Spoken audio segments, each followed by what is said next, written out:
Damn, I still love this.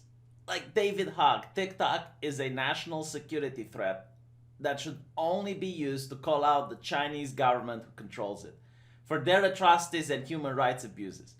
Seriously, y'all memes and jokes are fun, but downloading the spyware of an authoritarian regime is not. And just a couple of months later, just a little bit later, we got David Hogg yet again saying, imagine being so scared, teenagers are going to vote you out. You ban one of their top platforms for communications. David, most teenagers can't vote. No, like, you know what I think?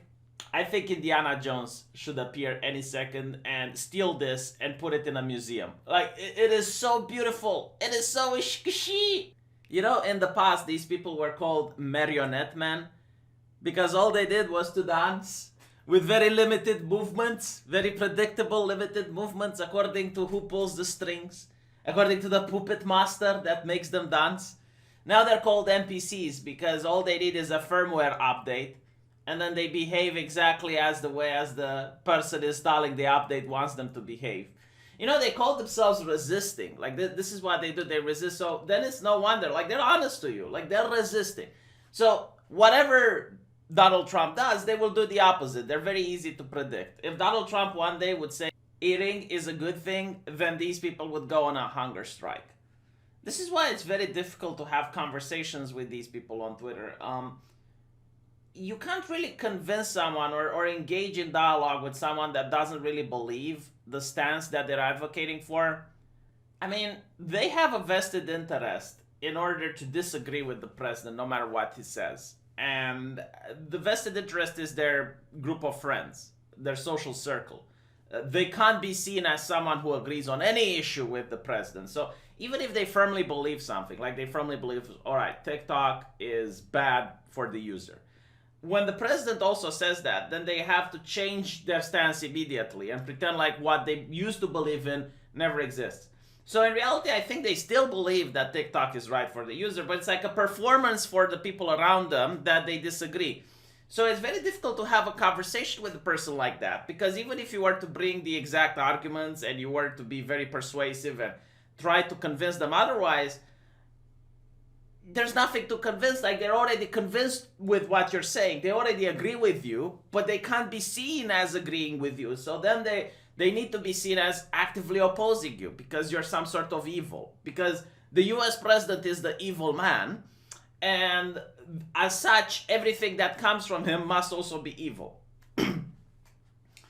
But here's what's interesting right now. Recently, I've made the video where I explain how Microsoft wants to purchase TikTok. I really don't like it. You know, another Silicon Valley company owning yet another big chunk of human communication.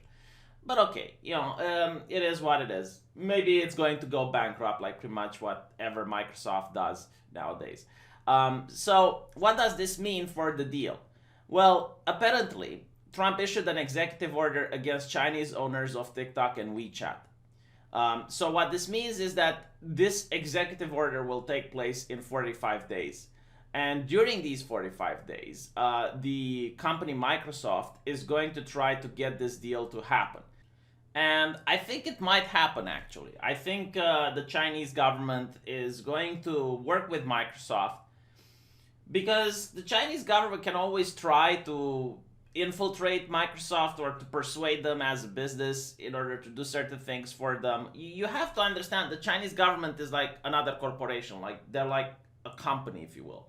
They are already a totalitarian dictatorship. It's not like a democratic nation where, you know, people talk all the time and there's different conflicts of interest. No, like, you need to look at it as another corporation that has complete control over what people do.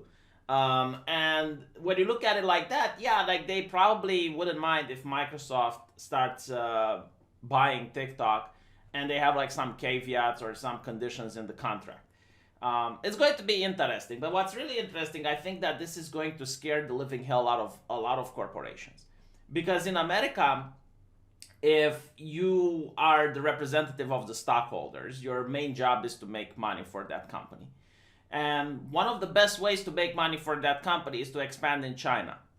But when you want to expand in China, you have to subject yourself to the Chinese government. And they can literally just legally take control over parts of your companies and force you to do certain things in order for you to work in China. So if the US president starts banning and sends like this message that yes, we can ban American companies for doing business in China, it's going to scare a lot of companies. And now there's going to be an even more mounted pressure against the US president. Like you're going to see a lot of these companies donating money to the Democrats. You're going to see a lot of the mainstream media trying to hype up Joe Biden even more. So I think like they're legitimately scared of this, and I think that this executive order is going to be attacked in court, and we're going to see how it ends up. If the judges actually say no, this is legal, he's in his right to do this, it's constitutional, a lot of CEOs aren't going to sleep well at night from different American companies because, as I mentioned before, a lot of American companies are already doing business with China. So think of Hollywood, think of the NBA, think of all the basketball players that have contract for selling shoes. And I personally do not care about these companies at all, because they have been such hypocrites in the past. They claim they care about LGBT issues. They claim they care about social justice. And whenever they see something bad happening in China, they ban even the people that want to talk against it. So, for example, when the Hong Kong protests happened, at the NBA, if a couple of players would support the people in Hong Kong, they would have been kicked out. Disney is very proactive when it comes to social justice, and they want to show how much of a virtuous and progressive company they are.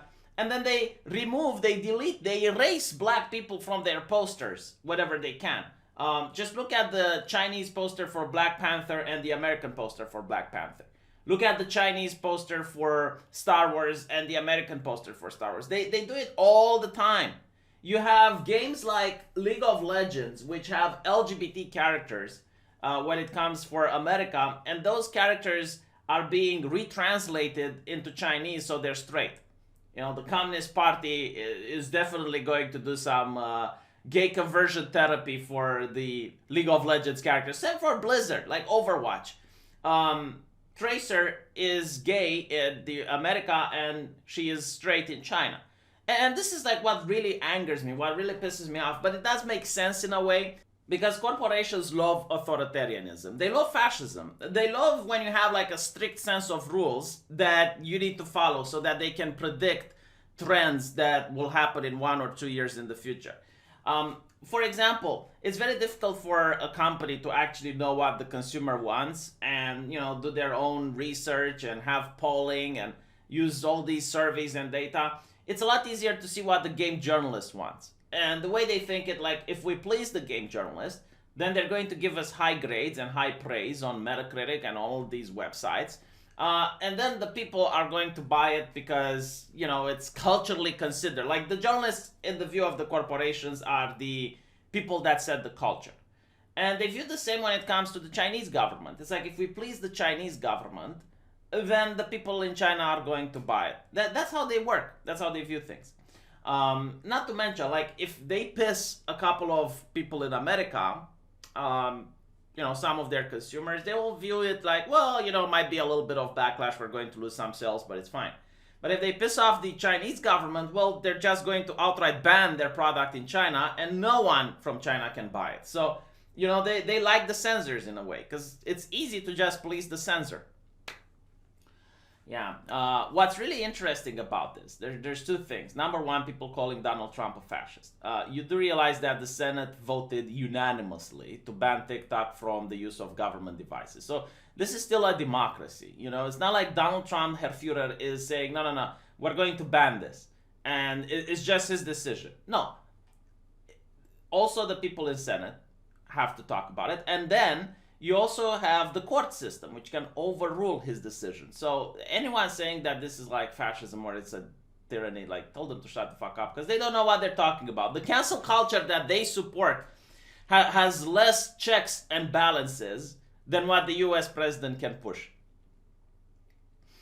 And the reason that they're so concerned is that the president accused the companies of providing the Chinese government with access to American data and personal information, allowing China to track the location of federal employees and contractors, build dossiers of personal information for blackmail, and conduct corporate espionage. So this decision is not taken lightly. And what's also interesting is that this affects Tencent. Now, if you don't know, Tencent owns Riot Games. Tencent owns part of Blizzard. Tencent is a big thing when it comes to video games. So this might even affect actual players. Now, yes, you can have a VPN in order to bypass all this, but most of the normies, they don't use VPNs. Most of the normies, they want to have their apps on smartphones. They want to do these things, and they're not going to be able to do them anymore. So it's very interesting to see what exactly will happen if this legislation passes. Personally, I hope that it wouldn't come to this. You know, I'm for free speech. I don't like this happening. But again, it's a foreign product that's affecting the American government. The American government has a right to defend itself against it. Like, all the Chinese people have to do is to cut with the spyware shit. That's literally all they have to do. Just stop spying on people. Just put on a product that allows people to enjoy whatever entertainment you provide and stop spying on people. But, you know, that's not what they're there for. Not to mention, like, these products, if you think about it, like TikTok, it's made popular in an artificial way. Like, the way they build their user base is to put it in China then, which is like sort of a trapped consumer, because they don't have any other alternatives. If I'm not mistaken, a lot of American websites are banned in China, which again shows the hypocrisy. It's like, we get to ban you, you don't get to ban us, and they wiggle finger angrily. And once it has like a lot of users and it's popular, because oh look, it's got millions of users, and then it's being shipped into the US, it's like, oh look how much traffic it's getting, and popularity, like sweetening the pot like that, actually does make more people to hop on. So yeah, it's going to be interesting. And to lay your fears at rest, like I finished making this video, but right now this came out. It's still early in the morning. There's going to be an exception for the video games owned by Tencent, so Riot, Epic Games, and more, which means that gamers need to chillax. Like, it's not going to happen to Riot. It's going to be interesting because I think the reason they're doing it is they realize a lot of people still identify as gamers, and there's a lot of people that aren't into politics at all that will quickly get into politics if you ruin their favorite video game. There's also going to be a lot of people that are into TikTok who are now going to be staunch Democrats, I suppose, and especially this close to the elections. It's going to be interesting to see what happens. But yeah, we'll see. Thank you for watching this, and I'll see you guys in the new video.